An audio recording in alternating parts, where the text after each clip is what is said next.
தென்னிந்தியாவிலே மேம்பாளையத்திலே அமைந்திருக்கக்கூடிய ஃபஹ்ருல் உலூம் மகளிர் அரபு கல்லூரியினுடைய முதல்வர், இந்தியாவில் பிரசித்தி பெற்ற பேச்சாளர், விவாத புயல், மதிப்புக்குரிய சகோதரர் மௌலவி முஸ்தபா மஸ்லஹி அவர்களை மேடைக்கு வருமாறு பணிவன்போடு கேட்டுக்கொள்கின்றேன்.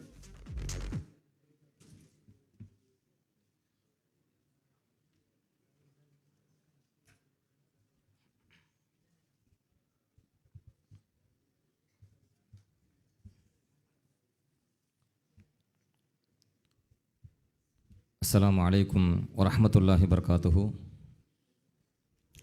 அல்ஹம்துலில்லாஹ்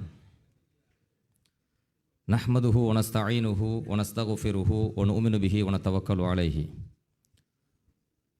வ நஊது பில்லாஹி மின் ஷுரூரி அன்ஃபுஸினா வ மின் ஸய்யிஆத்தி அஅமாலினா மன் யஹ்திஹில்லாஹு ஃபலா முதில்ல லஹு வ மன் யுضلل ஃபலா ஹாதிய லஹு وأشهد أن لا إله إلا الله وحده لا شريك له وأشهد أن سيدنا مولانا محمدا عبده ورسوله.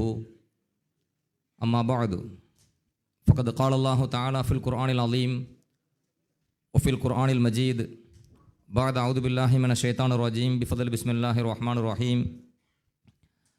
النبي أولى بالمؤمنين من أنفسهم صدق الله العلي العظيم. وقال نبينا محمد صلى الله عليه وسلم من أشد أمتي لي حبا ناس يكونون بعدي يود أحدهم لو رآني بأهله وماله صدق رسول الله صلى الله عليه وسلم. எல்லாம் வல்ல அல்லாஹுவின் ரஹ்மத்தும் மகுஃபிரத்தும் நம் அனைவரும் மீதும் வந்து சேரட்டுமாக.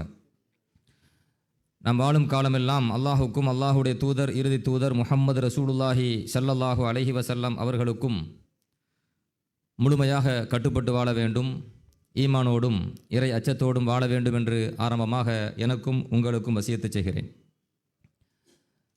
கண்ணியத்திற்குரிய அல்லாஹுவின் நல்லடியார்களே,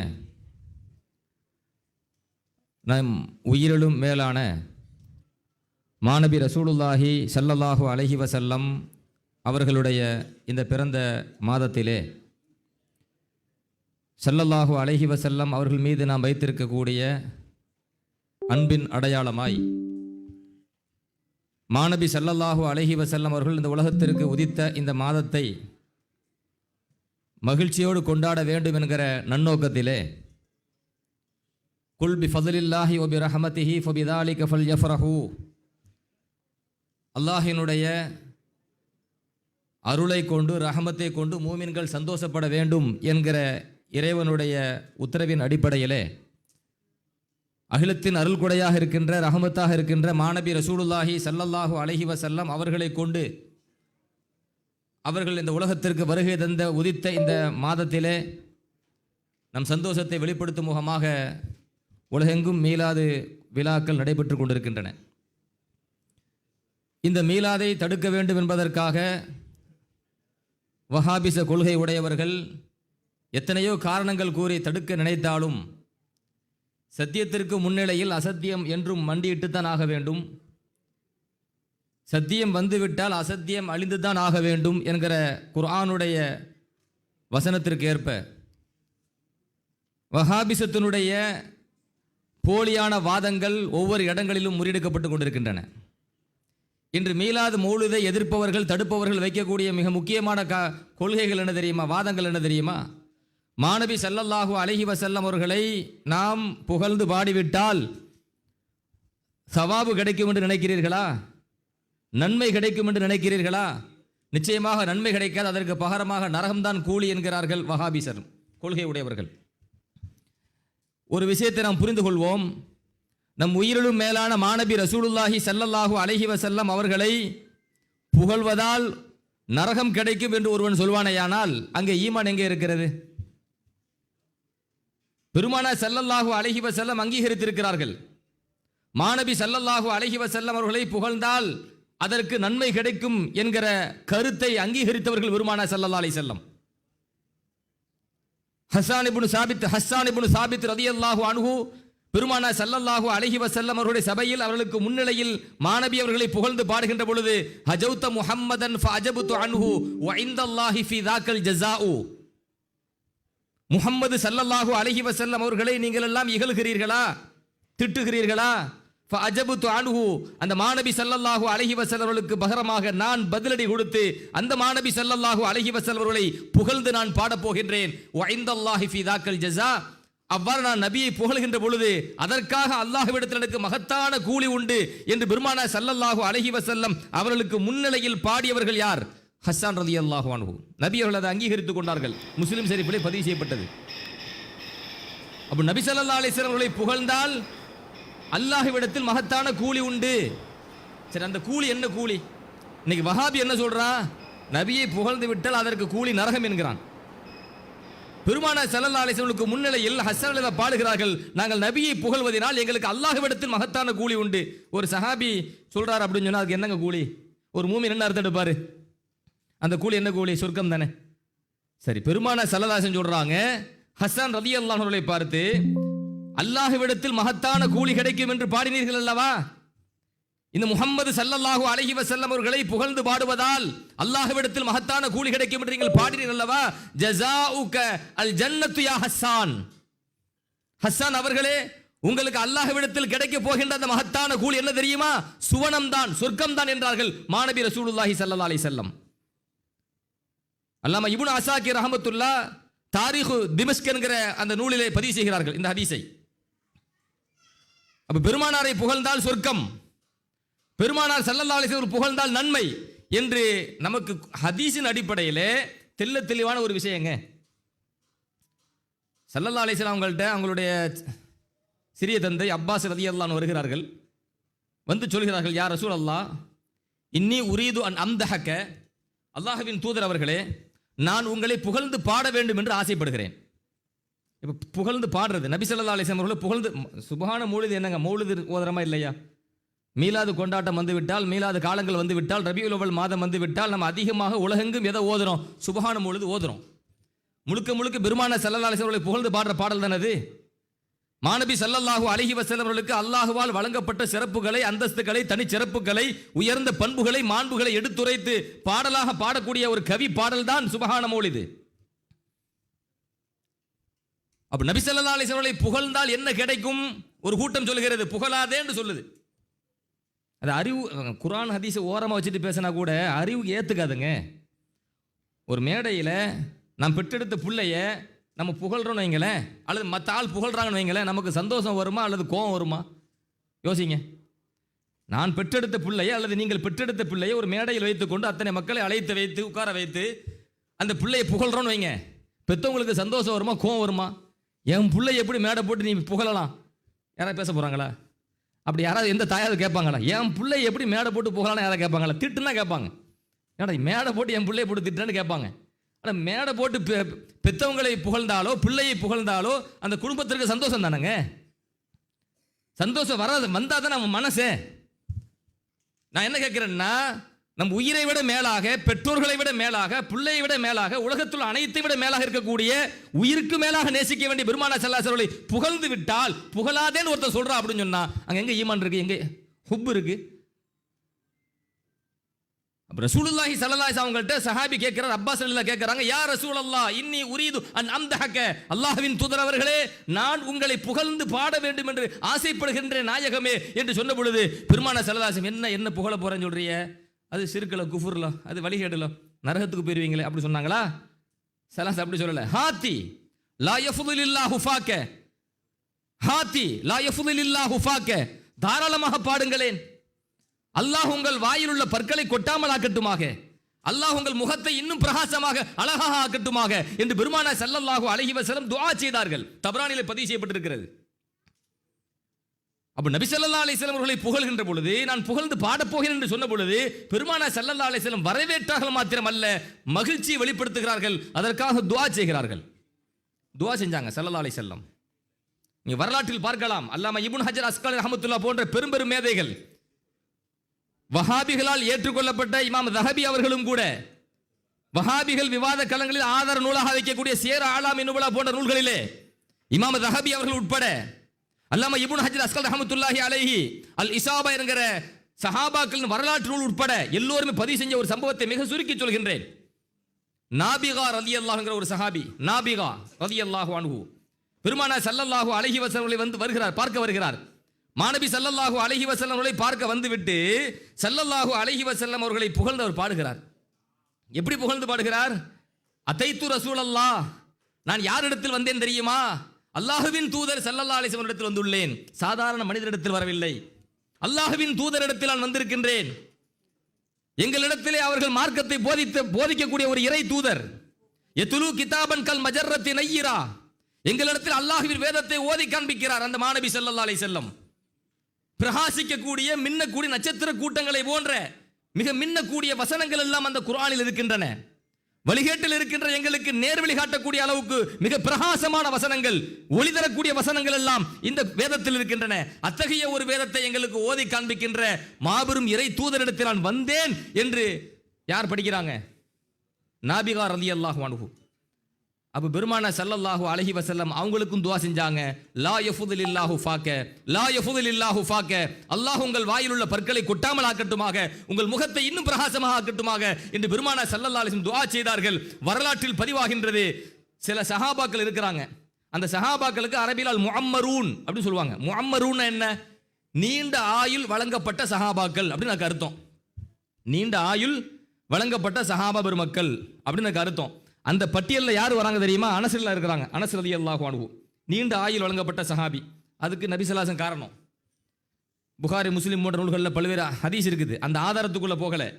அந்த நீண்ட ஆயுள் வழங்கப்பட்ட சஹாபாக்கள் நபி தோழர்கள் என்கிற பட்டியலில் யார் இடம்பெறுகிறார்? நாபிகா ரலியல்லாஹு அன்ஹு. அவருக்கு வயசு என்ன தெரியுமா உங்களுக்கு? 220 வயசு. வயசு எத்தனை? 220 வயசு. உமர் ரலியல்லாஹுடைய ஆட்சி காலகட்டத்தில் அவருக்கு 180 வயசு. எத்தனை வயசு? 180 வயசு. அப்துல்லா இப்னு ஜுபைர் ரலியல்லாஹுடைய காலகட்டத்திலும் வாழ்ந்திருக்கிறார் நாபிகா ரலியல்லாஹு அன்ஹு. இதில் பெரும் ஆச்சரியம் என்னன்னு கேட்டா, ஸல்லல்லாஹு என்ன துஆ செஞ்சாங்க? உங்கள் வாயில் உள்ள பற்களை அல்லாஹ் கொட்டாமல் ஆக்கட்டுமாக, முகத்தை அல்லாஹ் எப்பொழுதும் பொலிவுடன் ஆக்கட்டுமாக துஆ செஞ்சாங்களா இல்லையா?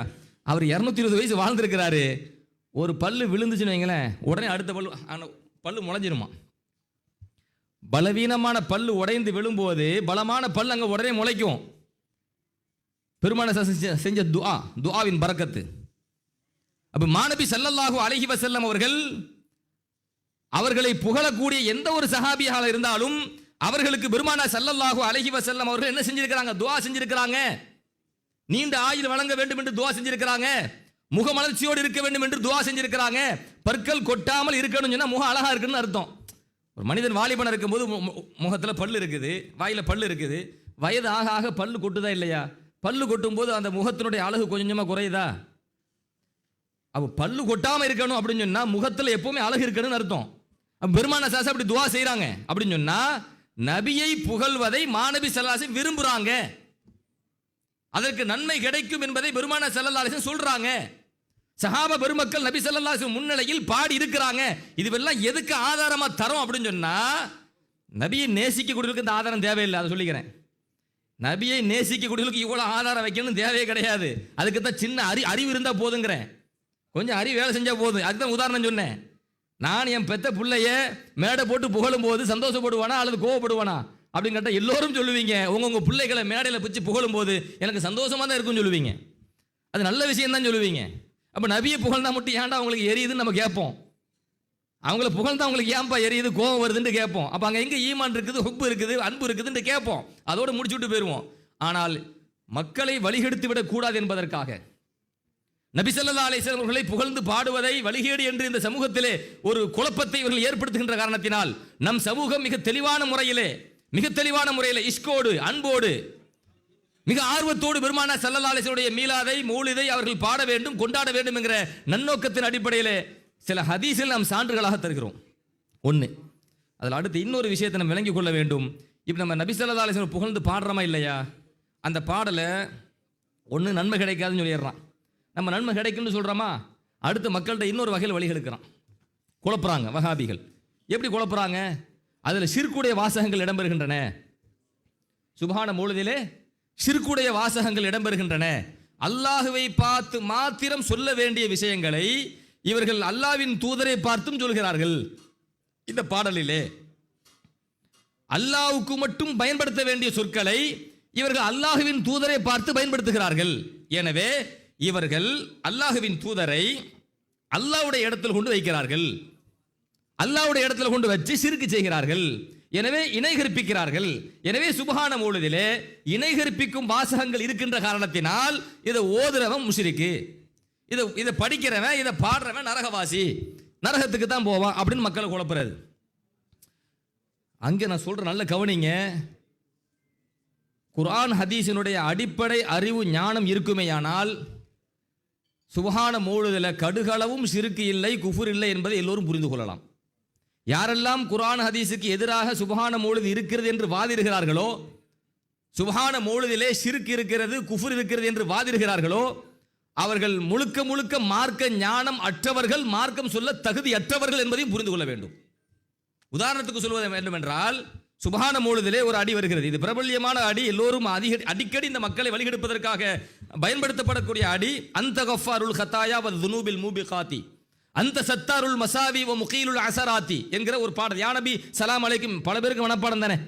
மூமின்களாக இருக்கக்கூடிய எல்லா மூமின்களுக்குமே எங்கெல்லாம் மீலாது மௌலிது கொண்டாடப்படுகிறது அங்கெல்லாம் யாரெல்லாம் மீலாது மௌலிதை மிக இஷ்கோடு ஷவுக்கோடு பாடுகிறார்களோ படிக்கின்றார்களோ எல்லாருக்குமே இந்த யா நபி சலாம் அலைக்கும் பைத்து மனப்பாடம். அந்த யா நபி சலாம் அலைக்கும் பைத்தில் அந்த கஃபாருல் ஹதாயா வ துனூபில் மூபிகாத்தி அந்த சத்தாருல் மசாவி ஓ முகீலுல் அசராத்தி என்கிற ஒரு பாடல் அடி வருகிறது. இதுக்கு என்ன அர்த்தம்? அந்த கஃபாருல் ஹதாயா, நபிகள் நாயகமே நீங்கள் தான் பாவங்களை அதிகம் அதிகம் மன்னிக்க கூடியவர்கள். ஒல் துனூபில் மூபிகாத்தி, அழித்தொழிக்கும் பாவங்களையும் குற்றங்களையும் நீங்கள் மன்னிக்க கூடியவர்கள். அந்த கஃபாருல் ஹதாயா ஒல் துனூபில் மூபிகாத்தி அந்த சத்தாருல் மசாவி, நீங்கள் தான் குறைகளை எல்லாம் மறைக்க கூடியவர்கள். ஓ முகீலுல் அசராத்தி, மனிதர்கள் செய்யக்கூடிய சின்ன சின்ன பிழைகளை கூட மன்னித்து கண்டுகொள்ளாமல் விடக்கூடியவர்களும் தாங்கள் அன்றோ, தாங்கள் தானே என்று பெருமானார் ஸல்லல்லாஹு அலைஹி வஸல்லம் பார்த்து பாடுகிறார்கள். பாவத்தை மன்னிப்பவன் யார்? ஒமை யகுஃபிரு துனூப இல்லல்லாஹ், பாவத்தை மன்னிப்பது அல்லாஹ்வை தவிர வேறு யாரும் இல்லையே. பாவத்தை மன்னிப்பது அல்லாஹ் மாத்திரம் தானே மன்னிப்பான். ஒரு வசனத்தை, குர்ஆன் வசனத்தை கொண்டு வந்தாச்சு. இப்போ எல்லாரும் என்ன நினைப்பீங்க? பாவத்தை மன்னிப்பவன் அல்லாஹ் மாத்திரம்தான். உண்மை தானே? இது ஏதாவது பொய் இருக்குதா? குர்ஆன் வசனத்தை பொய்ன்னு சொல்ல முடியுமா? அது சஹீஹ் லைஃப்னு சொல்ல முடியுமா? சொல்ல முடியாது. பாவத்தை மன்னிப்பவன் அல்லாஹ் மாத்திரம்தான் குர்ஆன் சொல்கிறது. சரி, இதை கொண்டு வந்தாச்சா? இதை கொண்டு வந்து என்ன சொல்றா? நபியே நீங்கள் பாவத்தை மன்னிக்க கூடியவர்கள் அப்படி நம்ம சொல்றோம். அந்த பாடல்ல இந்த ரெண்டையும் ஒப்பிடுறான். பார்த்தீர்களா?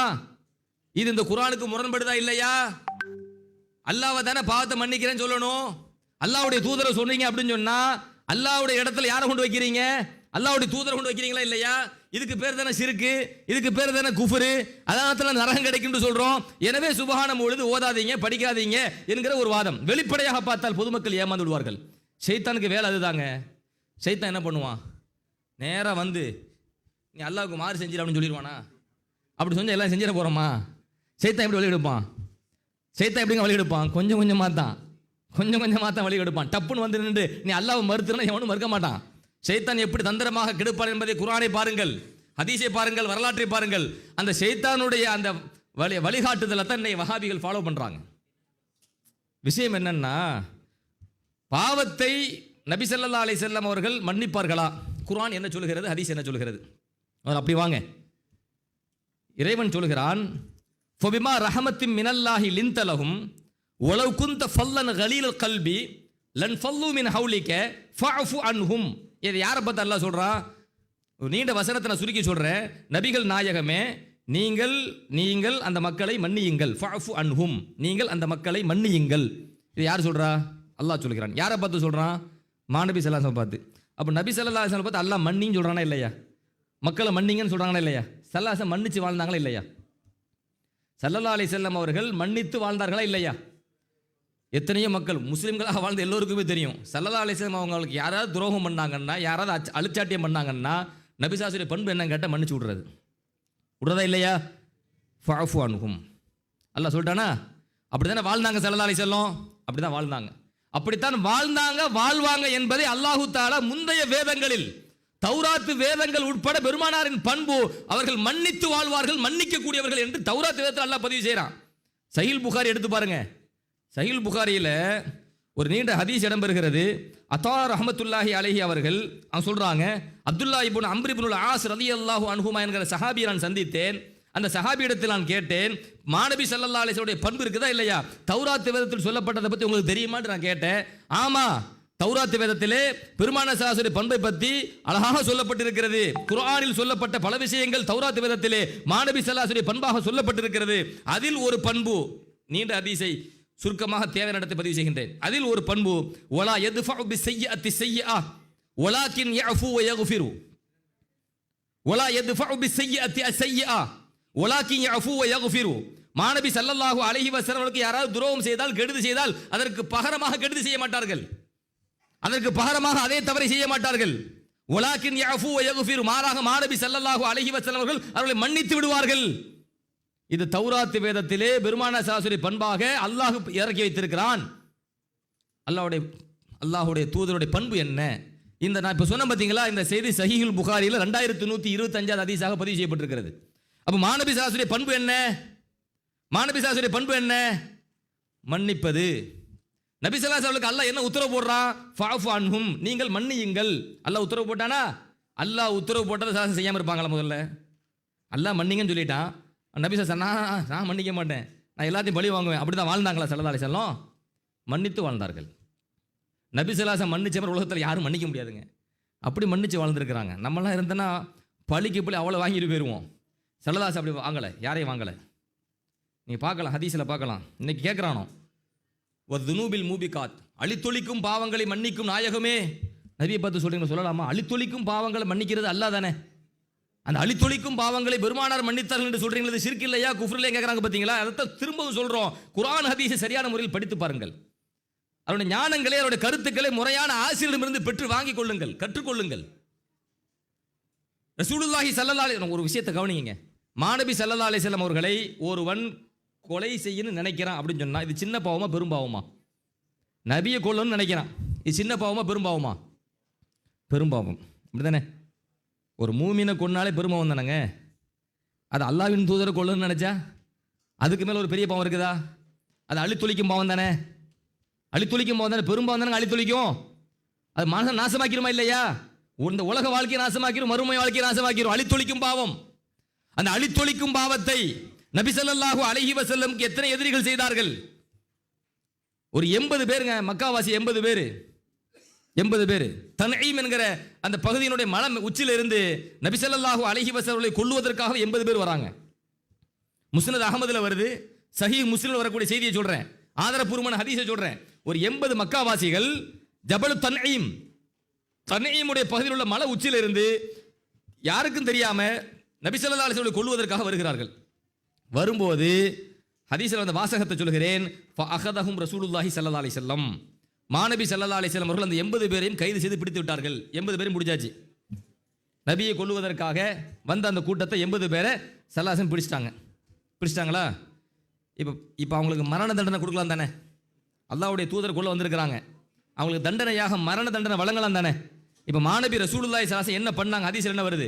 ஃபஅஃபா அன்ஹும் ரசூலுல்லாஹி ஸல்லல்லாஹு அலைஹி வஸல்லம், அல்லாஹ்வின் தூதர் ஸல்லல்லாஹு அலைஹி வஸல்லம் அவர்கள் அந்த 80 பேரையும் மன்னித்து விட்டார்கள். 80 பேரையும் மன்னிச்சு விட்டாங்க. அந்த 80 பேர் செஞ்ச தப்பு சின்ன தப்பா பெரிய தப்பா? அழித்தொழிக்கிற பெருந்தப்பா, அது சாதாரண சின்ன தப்பா?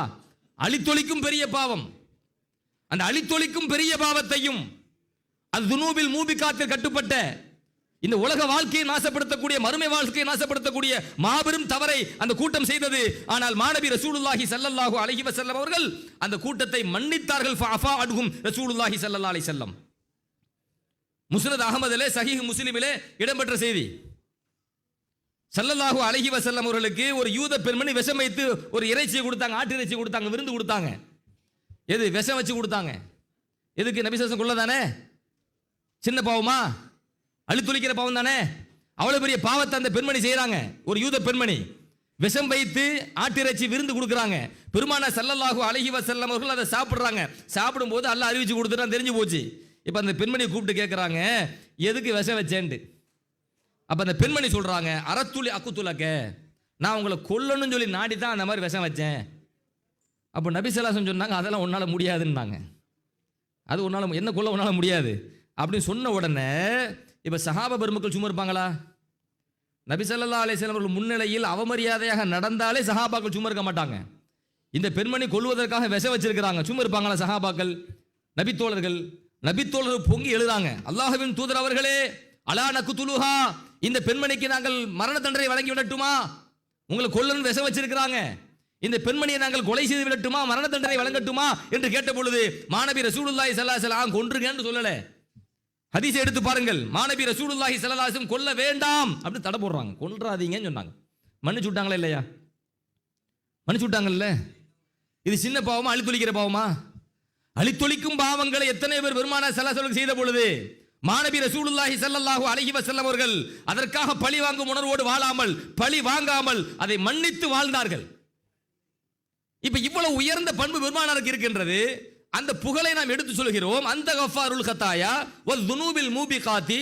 உடனே இது ஏன்டா சிறுக்கு கண்ணோட ஏன் பார்க்கணும் இதை? அந்த சத்தாருல் மசாவி வ முகீலுல் அசராத்தி, அந்த சத்தாருல் மசாவி, பாவங்களை குறைகளை மறைக்கும் நாயகமே அப்படின்னு பாடுறோம். உடனே என்ன சொல்லிட்டான்? சத்தார் என்று அல்லாஹ்க்கு தானே சொல்லணும், அவன் தானே குறைகளை பாவங்களை மறைப்பான். அல்லாஹ் தானங்க சத்தாரு, பாவங்களை குறைகளை மன்னிக்க கூடியவன் அவன் தானே. நீங்க நபியை பார்த்து சத்தார்னு சொன்னீங்க அப்படின்னு சொன்னா அது ஷிர்க் இல்லையா, குஃபர் இல்லையா? அதாவது எந்த விஷயத்தை எடுத்துக்கொண்டாலும் அதை ஷிர்க்கினுடைய கண்ணோட்டத்திலே ஒரு மூமின் சமூகத்தை, மூமின்களை ஒரு அல்லாஹ்வுக்கு இணை கற்பிப்பாளராக காட்ட வேண்டும் என்கிற கண்ணோட்டத்திலேயே அணுகக்கூடிய ஒரு கலாச்சாரம் இஸ்லாத்தில் கிடையாது. அது கூடாதுங்க. அவ்வளவு சீக்கிரத்தில் யாரையும் காஃபிர் முஷ்ரிக்னு சொல்லக்கூடாது. பெருமானார் ரசூலுல்லாஹி ஸல்லல்லாஹு அலைஹி வஸல்லம் என்ன சொல்றாங்க தெரியுமா? ஒரு சாதாரண முஸ்லிமுக்கு அந்த பண்பு இருக்கணுங்கிறாங்க. ஒரு மனிதன் குறை செய்தால், தவறு செய்தால் அதை மறைக்க வேண்டிய பண்பு எல்லா மூமினிடத்தில் இருக்கணும். மன் சத்தர முஸ்லிமன், மாநபி ஸல்லல்லாஹு அலைஹி வஸல்லம் சொல்றாங்க, மன் சத்தர முஸ்லிமன் சத்தரஹுல்லாஹு யௌமல் கியாமா. எந்த ஒரு மூமின் அடுத்த முஸ்லிமினுடைய குறையை மறைப்பானோ அவனுடைய குறைகளை அல்லாஹ் நாளைக்கு மறுமையில் மறைப்பான். ஸல்லல்லாஹு அலைஹி சொன்னாங்களா? அடுத்தவர்களின் குறைகளை மறைக்க வேண்டிய இந்த குணம் இருக்கு பார்த்தீங்களா? இது எல்லா முஸ்லிம்களிடத்திலும் இருக்குன்னு போதித்தவங்க யாருங்க? நம்ம பெருமானார் ஸல்லல்லாஹு அலைஹி வஸல்லம். ஒரு ஆள்கிட்ட குறை தெரிஞ்சிச்சுன்னா 10 பேர்ட்ட போய் சொல்லாதீங்க, அவங்களை கேவலப்படுத்திடாதீங்க, அவங்களை அசிங்கப்படுத்திடாதீங்க. யார்கிட்ட குறை இருக்குதோ அவங்களுக்கு, அவங்க நல்ல இருக்குன்னு நினைக்கிறீங்களா, அந்த குறையை அவங்கள கூப்பிட்டு தனியாக கூப்பிட்டு வச்சு, இப்போ அந்த குறை இருக்குது, இதை செய்யக்கூடாது அப்படின்னு திருத்த பாருங்க. அவர்கிட்ட சொல்லாமல் ஊராக போய், தெருவாக போய், வீடாக போய், ஒவ்வொரு ஆளையாக பார்க்குற ஆள்தான் போய், அவன் எப்படி தெரியுமான்ட்டு கொட்டடிச்சு எல்லாத்தையும் சொல்லிடுறது. அப்போ ஒருத்தனை கேவலப்படுத்தியாச்சா? இது இஸ்லாம் சொல்லுதா? இப்படி கேவலப்படுத்தன்னு சொல்லுதா? ஒரு மனிதனின் குறையை மறைக்க வேண்டும் என்று சொல்லி தந்த மார்க்கம் இஸ்லாம். அது ஒவ்வொரு மூமினுடைய பண்பாக இருக்க வேண்டும் என்று விரும்பியவர்கள் பெருமானார் ஸல்லல்லாஹு அலைஹி வஸல்லம். அதற்காகவே ஸல்லல்லாஹு அலைஹி வஸல்லம் மன் சத்தர முஸ்லிமன் சத்தரஹுல்லாஹு யௌமல் கியாமா, எவன் ஒரு முஸ்லிமினுடைய குறையை மறைப்பாரோ அல்லாஹ் அவருடைய குறையை மறுமையில் மறைப்பான் என்று பெருமானார் ஸல்லல்லாஹு அலைஹி வஸல்லம் சொன்னாங்களே. இப்போ நபி ஸல்லல்லாஹு அலைஹி வஸல்லம் அப்படிதான் எல்லாருடைய குறையை ஓபன் பண்ணி தான் வாழ்ந்தாங்களா? எல்லாருடைய குறைகளையும் பெருமானார் ஸல்லல்லாஹு அலைஹி வஸல்லம் அப்பட்டமாக்கி வாழ்ந்தாங்களா? பகிரங்கப்படுத்தினாங்களா? கேவலப்படுத்தினார்களா? எல்லா மூமினிடத்திலும் இருக்க வேண்டும் என்று விரும்பிய பெருமானார் ஸல்லல்லாஹு அலைஹி வஸல்லம் அவர்களிடத்தில் அந்த குணம் இல்லாமல் போயிருமா கேட்குறேன். அப்போ மூமின்கள்லையே அல்லாஹ்வுடைய படைப்பினத்திலேயே அதிகம் குறைகளை மறைத்து வாழ்ந்தவர்கள் யார்? மாநபி ரசூலுல்லாஹி ஸல்லல்லாஹு அலைஹி வஸல்லம். சத்தாருல் மசாவி என்கிற சொல்லுக்கு மிகவும் பொருத்தமானவர்கள் யார்? பெருமானார் ஸல்லல்லாஹு அலைஹி வஸல்லம். அடுத்தவர்களின் குறைகளை மறைத்தவர்கள் தாங்கள் என்றோ என்று பெருமானார் ஸல்லல்லாஹு அலைஹி வஸல்லம் அவர்களை நாம் பார்த்து புகழ்ந்து பாடுகின்றோமே. இந்த பாடலுக்கு, இந்த புகழுக்கு முழுக்க தகுதியானவர்கள் மாநபி ரசூலுல்லாஹி ஸல்லல்லாஹு அலைஹி வஸல்லம் அவர்கள் அல்லவா? அப்ப ஒரு வார்த்தைக்கு எப்படியெல்லாம் தவறான பிழையான அர்த்தங்கள் எடுத்து, ஷரியத்திற்கு புறம்பான அர்த்தம் எடுத்து, ஷரியத்திற்கு எதிரானவர்களாக அஹ்லு சுன்னத்துல் ஜமாத் மக்களை சித்தரித்து, அந்த மக்களை சித்தரிப்பதை விடுங்க, பெருமானார் ஸல்லல்லாஹு அலைஹி வஸல்லம் அவர்களுடைய புகழ் பாடலையே தடுக்கக்கூடிய ஒரு சமூகத்தை நாம் பார்க்கிறோமா இல்லையா? இன்னொரு செய்தி சொல்லிடுறேன். கஃபிரு அன்னி துனூபி வஅஃபுலி அன் ஸய்யிஆத்தி. ஒரு அடி அதே யா நபி ஸலாம் அலைக்கும் என்கிற பாடல்ல கஃபிரு அன்னி துனூபி, நபிகள் நாயகமே எங்கள் குற்றங்களை நீங்கள் மன்னிப்பீர்களாக. கஃபிரு அன்னி துனூபி வஅஃபுலி அன் ஸய்யிஆத்தி, எங்களுடைய சின்ன குறைகளை கூட தாங்கள் மன்னித்து விடுங்கள் நாயகமே என்று மாநபி ரசூலுல்லாஹி ஸல்லல்லாஹு அலைஹி வஸல்லம் பார்த்து பாடக்கூடிய ஒரு பாடல். கஃபிரு அன்னி துனூபி, எங்கள் குற்றங்களை, எங்கள் பாவங்களை நபிகள் நாயகமே நீங்கள் அழித்து விடுங்கள், மன்னித்து விடுங்கள். இது நபியை பார்த்து சொல்றோமா இல்லையா? இங்க ஒரு கேள்வி எழுப்புறாங்க. அதாவது கேள்வியாக எழுப்பி விடையை தெரியும் நினைச்ச வேற விஷயம். அவங்களாவே ஃபத்வா கொடுத்துட்றாங்க. என்ன ஃபத்வா? நபிகள் நாயகத்தை அழைத்து எங்கள் குற்றங்களை எங்கள் பாவங்களை நீங்கள் அழியுங்கள் மன்னியுங்கள் என்று சொன்னால் அது ஷிர்க் இல்லையா குஃபுர் இல்லையாண்டு? பாவத்தை அழிப்பது பாவத்தை மன்னிப்பது என்பது அல்லாஹுவின் பண்பு. இதை அடுத்தவர்களோடு இணைத்து பேசினால் ஷிர்க். நீங்கள் நபிகளோடு இணைத்து பேசுகிறீர்கள், நபியே எங்களை மன்னியுங்கள் இணைத்து பேசுகிறீர்கள். பாவத்தை அழிப்பதும் பாவத்தை மன்னிப்பதும் இறை பண்பு அல்லவா? அந்த இறை பண்பை நீங்கள் அடுத்தவர்களோடு இணைத்து பேசும்போது அது ஷிர்க் வந்து விடுமே, குஃபுர் வந்து விடுமே என்று சொல்கிறார்களே. யதார்த்த அடிப்படையை புரிந்து கொள்ளுங்கள். ஷரியத்திலே நான் மிக நுட்பமான நுணுக்கமான ஒரு விஷயத்தை எளிதாக உங்களுக்கு பதிவு செய்கின்றேன். உலமாக்கள் நிறைந்திருக்கக்கூடிய ஒரு மேடை, இந்த மேடை பொதுமக்களும் இருக்கக்கூடிய ஒரு மேடை.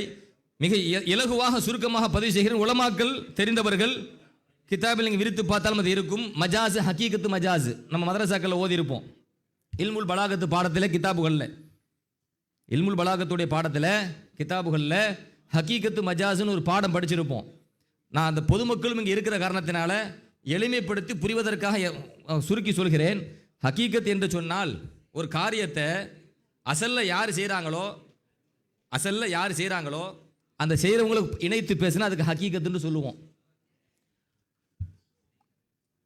நேரடியாக அவர் செய்வதல்ல, ஒரு செயல் நடைபெறுவதற்கு ஒரு காரணமாக இருக்கிறார் அப்படின்னு சொன்னால், இப்போ அந்த செயலை அவர் செய்தார் அப்படின்னு சொன்னால் அதுக்கு பேர் மஜாஸ்.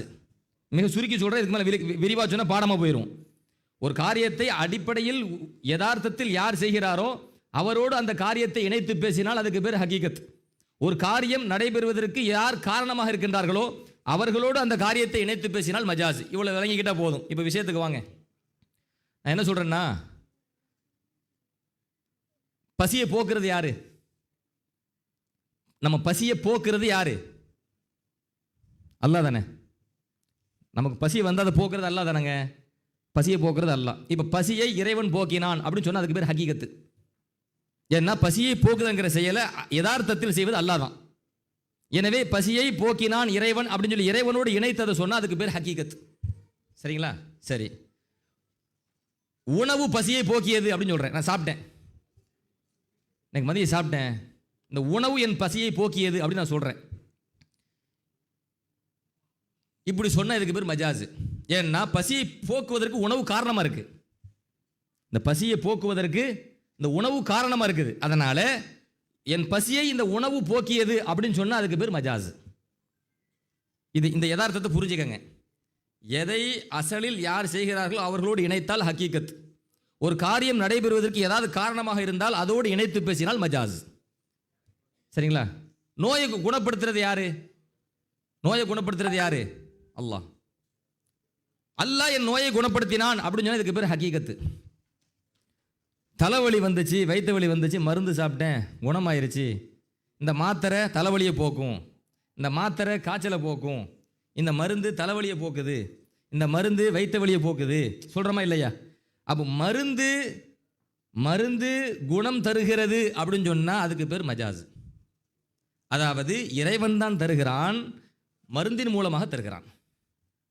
மருந்து காரணமாக இருக்கிறது. எனவே நோய் நிவாரணத்தை மருந்து தந்தது என்று சொன்னால் அதுக்கு பேர் மஜாஸ். நோய் நிவாரணத்தை இறைவன் தந்தான் அப்படின்னு சொன்னால் அதுக்கு பேர் ஹக்கீகத். இதுதாங்க யதார்த்தம். இது சிம்பிள் விஷயம். இது விளங்கிட்டு தானே? சரி, இப்போ வாங்க. அந்த கஃபிரு அன்னி துனூபி வஅஃபுலி அன் ஸய்யிஆத்தி. நபிகள் நாயகமே, எங்கள் பாவங்களை அழித்து விடுங்கள், எங்கள் குற்றங்களை மன்னித்து விடுங்கள். நபியை பார்த்து சொல்றோமா? இவன் வந்துட்டான். பாவத்தை அழிப்பது அல்லாஹ் தானே, பாவத்தை மன்னிப்பது அல்லாஹ் தானே. பாவத்தை அழிப்பது மன்னிப்பது என்கிற இந்த வார்த்தை அல்லாஹ் பக்கம் தானே சேர்க்கணும். நீங்க நபிகள் நாயகத்தின் பக்கம் சேர்த்தா அது ஷிர்க் இல்லையா குஃப்ர் இல்லையா கேட்கறான் பார்த்தீங்களா? அப்படியே கொஞ்சம் வாங்கப்பா, ஹக்கீகத்து மஜாஸ்னு ஷரியத்தில் ஒன்று இருக்கு, அதை கொஞ்சம் படிங்கப்பான்னு சொல்லணும். இப்போ நம்ம என்ன கேட்குறோம் அப்படின்னு சொன்னா, பாவத்தை அழிப்பது அல்லாஹ் தானே, அல்லாஹ் தான். மாநபி ரசூலுல்லாஹி ஸல்லல்லாஹு அலைஹி வஸல்லம் அவர்கள் ஒரு ஹதீஸில் சொல்றாங்க, அஸ்ஸலாத்துல் ஹம்சு வல் ஜும்அத்து இலல் ஜும்அத்தி கஃபாரத்துல் லிமா பைனஹுன்ன. உலமாக்கள் இருப்பீங்க. கஃபிரு என்கிற இந்த அரபு சொல் இருக்கு பார்த்தீங்களா? இதனுடைய மாலி என்ன? கஃபர. அப்படிதானே? கஃபரன என்ன? அழித்தார். கஃபிரு அழியுங்கள். அதனுடைய மஸ்தர் கஃபாரத்துன்னு ஒன்று இருக்குதா இல்லையா? கஃபாரன் என்ன? அழிக்கக்கூடியதுன்னு அர்த்தம். உண்டா இல்லையா? பெருமான சாசி என்ன சொல்றாங்க? ஐவேளை தொழுகை, ஒரு ஜும்மா இன்னொரு ஜும்மா வரைக்கும் இடைப்பட்ட அந்த காலம். ஒரு ஜும்மா நம்ம தொழுறோம் சொன்னா அடுத்த ஜும்மா வரைக்கும் இடைப்பட்ட காலத்தில் நடைபெறக்கூடிய பாவத்தை எது அழிக்குது? அந்த ஜும்மா அழிக்கிறது. ஐவேளை தொழுகை ஒவ்வொரு தொழுகைக்கும் இடைப்பட்ட பாவத்தை அழிக்கிறது. எது அழிக்கிறது? தொழுகை அழிக்கிறது. யார் சொல்றா? பெருமான தொழுகை அழிக்கிறதா அல்ல அழிக்கிறானா? வாங்க, தொழுகை அழிக்கிறதா அல்ல அழிக்கிறானா? அல்ல. அப்போ நபி ஸல்லல்லாஹு அலைஹி வஸல்லம் தொழுகை அழிக்குதுன்னு சொல்றாங்க. அப்போ அடிப்படை அறிவு வேணுமா இல்லையா? நான் சொல்ற அந்த ஹதீஸ் எங்க வருது? முஸ்லிம் ஷரீஃப்ல வருது. ஓ ரமலானு இலா ரமலான முகஃபிராத்துன் லிமா பைனஹுன்ன. ஒரு ரமலான் மாசத்துல நம்ம நோன்பு வைக்கிறோம் அப்படின்னு சொன்னா அடுத்த ரமலான் வரை செய்யக்கூடிய அந்த பாவத்திற்கு அந்த ரமலான் நோன்பு முகஃபிராத்துன்னு சொல்றாங்க. அந்த பாவங்களை ரமலான் அழிக்கிறதுங்கிறாங்க. ரமலான் அழிக்குது, நோன்பு அழிக்குது. நோன்பு நோன்பு நோன்பு என்பது அல்லாவா? நோன்பு என்பது பாவங்களை அழிக்கும் என்று பெருமான ஸல்லல்லாஹு அலைஹி வஸல்லம் சொல்றாங்கல்ல, முஸ்லிம் ஷரீஃப்ல பதிவு செய்யப்பட்டிருக்கிறது. அல் உம்ரத்து இலல் உம்ரத்தி கஃபாரத்துல் லிமா பைனஹுமா. ஒரு மனிதர் ஒரு உம்ரா செய்தால் அடுத்த உம்ரா செய்த வரைக்கும் அந்த இடைப்பட்ட காலத்தில் உள்ள பாவங்களை அந்த உம்ரா அழிக்கிறது. அந்த எதை? பாவத்தை அழிக்கிறது. உம்ரா என்பது அல்லாவா? உம்ரா என்பது அல்லாவா? அப்ப உம்ரா அழிக்குதுன்னு ஸல்லல்லாஹு அலைஹி வஸல்லம் சொல்றாங்க. அப்ப என்ன அர்த்தம்? நம்ம பாவம் அழிக்கப்படுவதற்கு உம்ரா காரணமாக இருக்கிறது. நம் பாவம் அழிக்கப்படுவதற்கு தொழுகை காரணமாக இருக்கிறது. நம் பாவம் அழிக்கப்படுவதற்கு நோன்பு காரணமாக இருக்கிறது. அது காரணமாக இருக்குதா? எனவே காரணத்தோடு பெருமானார் இணைக்கிறாங்க. நோன்பு பாவத்தை அழிக்கும், உம்ரா பாவத்தை அழிக்கும், தொழுகை பாவத்தை அழிக்கும் சொன்னமா? சரி, இப்போ நம்ம பாவம் அழிக்கப்படுறதுக்கு யார் காரணமா இருக்கிறா? நபி ஸல்லல்லாஹு அலைஹி வஸல்லம் தானே. இங்க நீங்க நபி ஒருத்தர் ஈமான் கொள்ளலங்க, அவர் பாவத்தை செஞ்சு போட்டு அல்லாஹ்ட்ட மன்னிப்புகள் அல்லாஹ் மன்னிச்சிடுவானா? நபியை மதிக்கல, நபியை ஈமான் கொள்ளல, யா அல்லாஹ் என் பாவத்தை மன்னி ஒருத்தன் சொன்னா அல்லாஹ் அவன் பாவத்தை மன்னிச்சிடுவானா? மன்னிச்சிடுவானா? நபி ஈமான் கொண்டா தானே இவர் அல்லாஹ்ட்ட மன்னிப்பு கேட்ட மன்னிப்பு கிடைக்கும். அப்போ நம்முடைய பாவம் மன்னிக்கப்படுறதுக்கு யார் காரணமாக இருக்கிறா? மாநபி சாசன் காரணமாக இருக்கிறாங்களா இல்லையா? இருக்கிறாங்க தானே.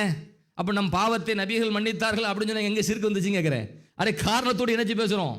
எப்படி பெருமானார் ஸல்லல்லாஹு அலைஹி வஸல்லம் அவர்கள் தொழுகை அழிக்கும் என்று காரணத்தோடு இணைத்தார்களோ, எப்படி ரமலான் நோன்பு பாவங்களை அழிக்கும் என்று பெருமான சாசம் காரணத்தோடு இணைத்தார்களோ, எப்படி உம்ரா பாவத்தை அழிக்கும் என்று பெருமான சாசம் காரணத்தோடு இணைத்து பேசினார்களோ, அந்த மாநபி ஸல்லல்லாஹு அலைஹி வஸல்லம் அவர்களும் பாவங்களை அழிப்பார்கள் என்று அவர்களோடு இணைச்சு பேசுறது அல்லாஹ்வாக்கி பேசுறமா அல்லது காரணமாக வச்சு பேசுறமா? ஹகீகத்து மஜாஸ் என்கிற அடிப்படை அறிவு இருக்குமையானால் எங்களுக்கு எது தௌஹீது பளிச்சுன்னு தெரியும், எது அசலு எது மஜாஸ்ன்னு எங்களுக்கு பளிச்சுன்னு தெரியும். நாங்கள் முஹம்மது ஸல்லல்லாஹு அலைஹி வஸல்லம் அவர்களை அல்லாஹ் என்று சொல்லவில்லை, ரசூலுல்லாஹ் என்று தான் சொல்கிறோம். நாங்கள் முஹம்மது ஸல்லல்லாஹு அலைஹி வஸல்லம் அவர்களை அல்லாஹ் என்று சொல்லவில்லை, அப்துல்லாஹ் என்று தான் அல்லாஹ்வின் அடியார் என்று தான் சொல்கிறோம். நாங்கள் ஈமான் கொள்றதே அப்படிதாங்க. மாநபி ஸல்லல்லாஹு அலைஹி வஸல்லம் அல்லாஹினுடைய கண்ணியமான அடியார், அல்லாஹினுடைய தூதர், இப்படி தான் நாங்கள் ஈமான் கொள்ளணும், அப்படி தான் ஈமான் கொள்ளணும்னு சொல்லிட்டு இருக்கிறோம். அப்படி இருக்கும்போது நாங்கள் அல்லாஹ்வுடைய இடத்த வச்சுட்டோம், அல்லாஹ்வுடைய இடத்த வச்சுட்டோம்னு சொன்னால் நான் இன்னொரு விஷயம் சொல்லவா? பெருமானார் ஸல்லல்லாஹு அலைஹி வஸல்லம் காலகட்டத்தில் ஒரு சஹாபி அம்ர் இப்னுல் ஆஸ் ரலியல்லாஹு அன்ஹுங்கிற சஹாபி, அவர் இஸ்லாத்தை ஏற்பதற்காக நபியிடத்தில் வருகிறார். நபியிடத்தில் வந்து, மாநபி அவர்களே, நான் உங்கள்கிட்ட பையத்து செய்யணும், இஸ்லாத்தை ஏற்பதற்காக பையத்து செய்யணும், கையை நீட்டுங்கிறாங்க. ஸல்லல்லாஹு அலைஹி வஸல்லம் கையை நீட்டுறாங்க. கையை நீட்டினா நபி சாசம் கையை நீட்டிட்டாங்க. இப்போ பையத்து செய்யணும், பையத்துன்னு புரியுதானே? சத்திய பிரமாணம், சத்தியம் செய்கிறது. இப்போ நபி சாசம் கையை நீட்டிட்டாங்க. இப்போ இவன் அம்ர் இப்னுல் ஆஸ் என்ன செய்யணும்? ரலியல்லாஹு என்ன செய்யணும்? கை மேலே கையை வைக்கணும். நான் இஸ்லாத்தின் பிரகாரம் வாழுமே நாயகமே, உங்களை இறை தூதராக ஏற்றுக்கொண்டேன் நாயகமே, நீங்கள் என்ன சொன்னாலும் கேட்பேன் நாயகமே சொல்லணுமா இல்லையா? இப்போ ஸல்லல்லாஹு கையை நீட்டிட்டாங்க. நீட்டியாச்சா? இப்போ அம்ர் இப்னுல் ஆஸ் ரலியல்லாஹு அன்ஹு கையை நீட்டாமல் கையை மடக்கிட்டார், பையத்து செய்கிறேன்னு சொல்லி போட்டு. அப்போ ரசூலுல்லாஹி ஸல்லல்லாஹு அலைஹி வஸல்லம் என்ன ஆச்சுன்னு கேட்குறாங்க. அப்போ அம்ர் இப்னுல் ஆஸ் சொல்கிறாங்க, லா உபாயிஉக யா ரசூலல்லாஹ், அல்லாஹ்வின் தூதர் அவர்களே, நான் உங்களிடத்திலே பைஅத் செய்ய மாட்டேன். என்ன காரணம் தெரியுமா? ஹத்தா தக்ஃபிர லீ மா தகத்தம மின் தம்பி. இந்த வாசகத்தை கவனியுங்கள். ஹத்தா தக்ஃபிர லீ மா தகத்தம மின் தம்பி, என்னில் கடந்துவிட்ட பாவங்களை நீங்கள் மன்னிக்காதவரை, என்னில் கடந்துவிட்ட பாவங்களை நீங்கள் மன்னிக்காதவரை உங்களிடத்தில் நான் பையத்து செய்ய மாட்டேன் நாயகமே. என்ன சொன்னார்? என் பாவத்தை நீங்க மன்னிங்கிறார். என் இடத்துல எல்லாம் கடந்த காலத்தில் நிறைய பாவத்தை செஞ்சுட்டேன், என்னில் கடந்த பாவங்களை எல்லாம் நபிகள் நாயகமே நீங்கள் மன்னியுங்கள்னு சொன்னார். ரசூலுல்லாஹி ஸல்லல்லாஹு அலைஹி வஸல்லம், என்ன இஸ்லாத்துக்கு வரும்போதே சிறுக்கோடு இவ்வளோ நுழைய பார்க்குறிய, என்னை பார்த்து எப்படி இந்த வார்த்தையை சொல்லலாம்? அப்படி சொல்லலை மாநபி ஸல்லல்லாஹு அலைஹி வஸல்லம், அப்படி சொல்லலை பெருமானார் ஸல்லல்லாஹு அலைஹி வஸல்லம். அந்த வாசகத்தை அங்கீகரித்து கொண்டார்கள், அந்த வார்த்தையை அங்கீகரித்து கொண்டார்கள். ஏன் ஹகீகத்தை பார்க்கணும், மஜாஸா பார்க்கணும். அந்த அந்த அந்த புரிதலை பெருமானார் ஸல்லல்லாஹு அலைஹி வஸல்லம் சஹாபாக்களுக்கு போதித்தார்கள். எனவே சஹாபாக்களுக்கு தெரியும் யார் அல்லாஹ் யார் அல்லாஹ்வுடைய தூதர்னு தெரியும். நாங்கள் அல்லாஹ்வோடு இணைக்கும் போது ஹகீகத்தை பார்ப்போம், அல்லாஹ்வுடைய தூதரோடு இணைக்கும் போது மஜாஸா பார்ப்போம். இதுதாங்க விஷயம், இதான் விஷயம். இந்த அடிப்படை ஞானம் அறிவு இல்லாதவர்கள் என்ன செஞ்சிடறாங்க அப்படின்னு சொன்னா, பெருமானார் ரசூலுல்லாஹி ஸல்லல்லாஹு அலைஹி வஸல்லம் அவங்கள்ட்ட, அதாவது அல்லாஹ்ட்ட கேட்க வேண்டியதை நபியிடத்தில் கேட்டாங்க, ஷிர்கு, குஃப்ரு. சொர்க்கத்தை யார்கிட்ட கேட்கணும்? சிம்பிளான எளிமையான கேள்வி தான் கேட்குறேன். சொர்க்கத்தை நாம் யாரிடத்தில் கேட்க வேண்டும்? யார்ட்டங்க? அல்லாஹ்ட்ட. நம்ம சொர்க்கத்தை யார்கிட்ட கேட்கணும்? அல்லாஹ்ட்ட கேட்கணும். யா அல்லாஹ் எனக்கு சொர்க்கத்தை தா. அவன்கிட்ட தானே கேட்கணும். அவன் தானே மாலிக், சொர்க்கத்தினுடைய மாலிக் அவன் தானே. அப்போ அவன்கிட்ட தானே கேட்கணும்.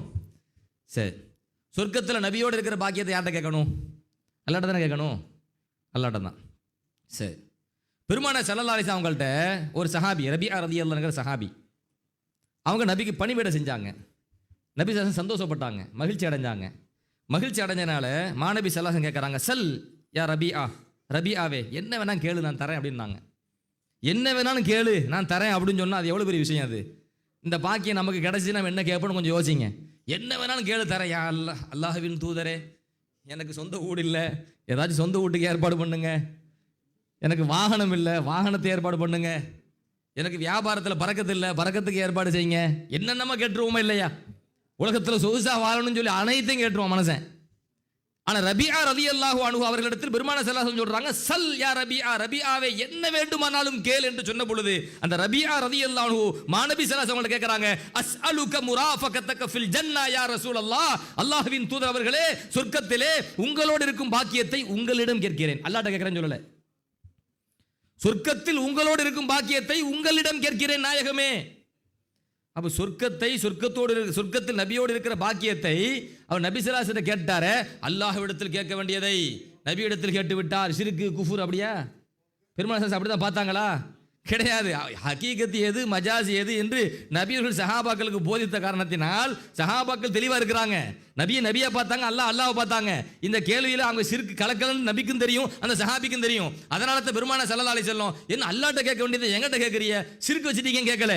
மாறாக பெருமானார் ஸல்லல்லாஹு அலைஹி வஸல்லம் சொன்னாங்க, சொர்க்கத்தில் உங்களுக்கு என்னோட பாக்கியம் வேணுமா? சரி, பெருசா கேட்டீங்க. அவகைர தாலிக்க, இது அல்லாம வேற எதுவும் கேட்க வேண்டியது அதையும் கேளுங்கன்னாங்க. வேற எதுவும் கேட்கணும் அதையும் சேர்த்து கேளுங்க. அப்போ அந்த நபி ஸல்லல்லாஹு அலைஹி வஸல்லம் இந்த கேள்வி என்ன, அது அங்கீகாரம் தானே.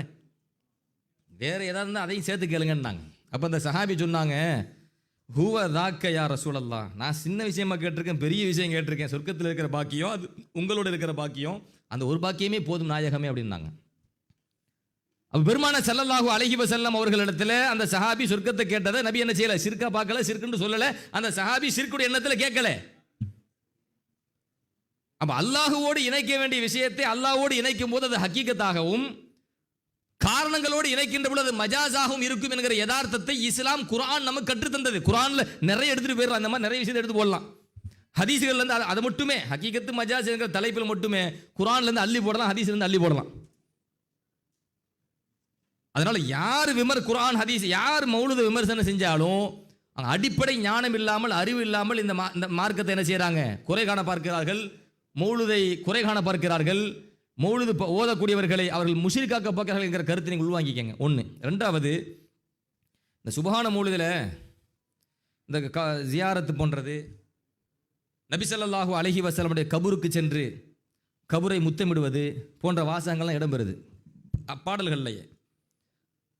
ஸல்லல்லாஹு அலைஹி வஸல்லம் அவர்களுடைய ரவுலா ஷரீஃபுக்கு சென்று அந்த ரவுலாவை முத்தமிடுவது சம்பந்தமாகவும் வருகிறது. உதாரணமாக எடுத்துக்கொண்டால் லாக்கத் பியல் அசுபாப் என்கிற ஒரு பாடல். அந்த பாடலிலே நபிகள் நாயகமே, எனக்கு ஏதேனும் கஷ்டங்கள் தங்கடங்கள் ஏற்படுமேயானால், அப்படி கஷ்டங்கள் வருகின்ற பொழுது நான் உங்களுடைய ரவுலா ஷரீஃபுக்கு வருவேன்.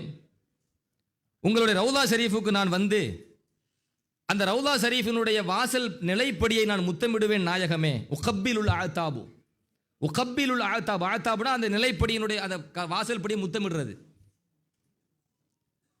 நபிகள் நாயகம் எனக்கு கஷ்டம் வறுமையானால், தங்கடம் வறுமையானால், சோதனைகள் வறுமையானால் நான் உங்களுடைய ரவுலா ஷரீஃபுக்கு வருவேன், உங்கள் கபர் ஷரீஃபுக்கு வருவேன்.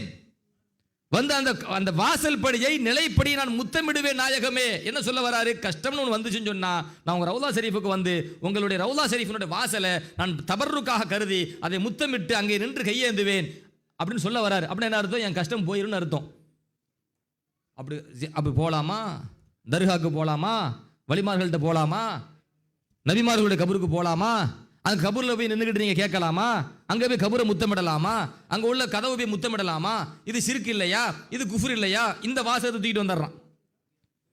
எங்க இஸ்லாத்தினுடைய அடிப்படை யதார்த்தத்தை நீங்கள் புரிந்து கொள்ளுங்கள். நபி ஸல்லல்லாஹு அலைஹி வஸல்லம் அவர்கள் மட்டும் மாத்திரமல்ல, நல்லடியார்கள் இறை நேசர்கள் கபருக்கும் தாராளமாக செல்லலாம், ஜியாரத்து செல்லலாம், அங்கே நின்று அவர்களை வசீலாவாக ஆக்கி அவர்களிடத்தில் இஸ்திகாசாவும் செய்யலாம் என்பதுதான் ஷரியத்தினுடைய அடிப்படை. நபி ஸல்லல்லாஹு அலைஹி உமர் அலிதாவுடைய ஆட்சி காலகட்டத்தில் ஒரு பயங்கர பஞ்சம்.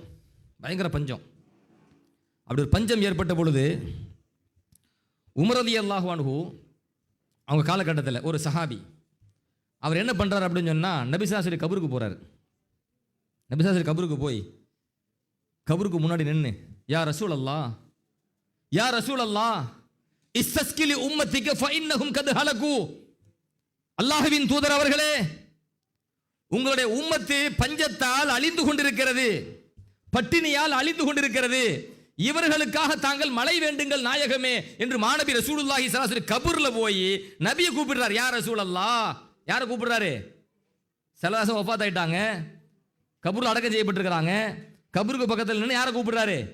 அல்லாஹ்வின் தூதரை. யா ரசூலல்லாஹ் இஸ்தஸ்கிலி உம்மத்திக ஃபஇன்னஹும் கத் ஹலகு, நபிகள் நாயகமே, அல்லாஹ்வின் தூதர் அவர்களே, இதோ உங்கள் சமூகம் பஞ்சத்தால் அழிந்து கொண்டிருக்கின்றன, நாசமாகி கொண்டிருக்கின்றன, அவர்களுக்காக நீங்கள் மழை வேண்டுங்கள் என்று சொன்ன பொழுது பெருமானார் ஸல்லல்லாஹு அலைஹி வஸல்லம் யார் நபிக்கு முன்னிலையில் வந்து நின்று இந்த வேண்டுகோள் வைத்தார்களோ அந்த சஹாபியினுடைய கனவில் பெருமானார் ஸல்லல்லாஹு அலைஹி வஸல்லம் வராங்க. கனவுல வந்து சொன்னாங்க, என்ன சொன்னாங்க தெரியுமா?